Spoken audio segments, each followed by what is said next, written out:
प्रधानमंत्री जी के हनुमान आप खुद को कहते हैं। ये हनुमान जो है बिहार की नैया पार लगाएंगे, बिहार में एक बड़ी भूमिका निभाएंगे, जीत दर्ज करवाएंगे। मेरी क्षमता में जितना होगा उससे ज्यादा मैं कार्य करूंगा। ये विश्वास मैं आपके माध्यम से मेरे प्रधानमंत्री जी को दिलाता हूं, पर मैं मानता हूं कि शायद उनको यह विश्वास ऑलरेडी मुझ पर है। एक सांसद वाली पार्टी को उन्होंने 5 सीटें दी लड़ने के लिए। जब कोई मुझसे सवाल पूछता है ना कि क्या आप नाराज हैं, मैं कई बार मैं सोचता हूं कि ये सवाल ही कैसे आ सकता है। प्रधानमंत्री जी के हनुमान आप खुद को कहते हैं। ये हनुमान जो है बिहार की नैया पार लगाएंगे, बिहार में एक बड़ी भूमिका निभाएंगे, जीत दर्ज करवाएंगे एनडीए के लिए।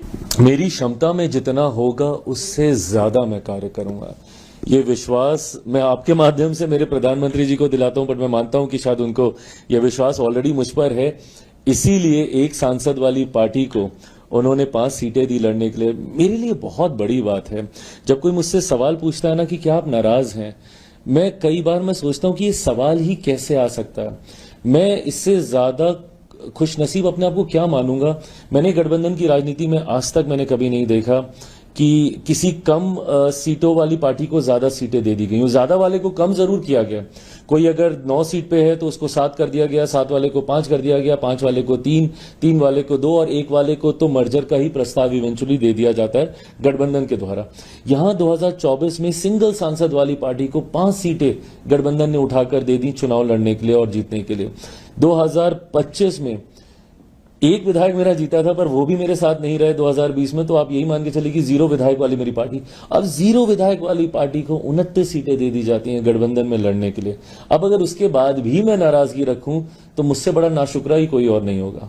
प्रशांत किशोर को कैसे देखते हैं? प्रशांत किशोर ने जिस तरीके से आप लोगों पर बहुत सारे आरोप लगा रहे, कभी सम्राट चौधरी के डिग्रियों को लेकर, आप पर भी आरोप लगाए कि आपने पैसे लेकर टिकट आपकी पार्टी के ऊपर जरूर, हाँ, कि आप लोगों ने पैसे लिए और उसके बाद शांभवी को टिकट दिया, इस तरीके के आरोप भी लगे। हालांकि उस पर अभी ये मामला चल भी रहा है। आप इसको कैसे क्लैरिफाई करेंगे? देखिए, मुझे लगता है ये 2 लोगों के बीच की लड़ाई है, जिसमें बिना मतलब घुन की तरह मेरी पार्टी इसमें पिसी।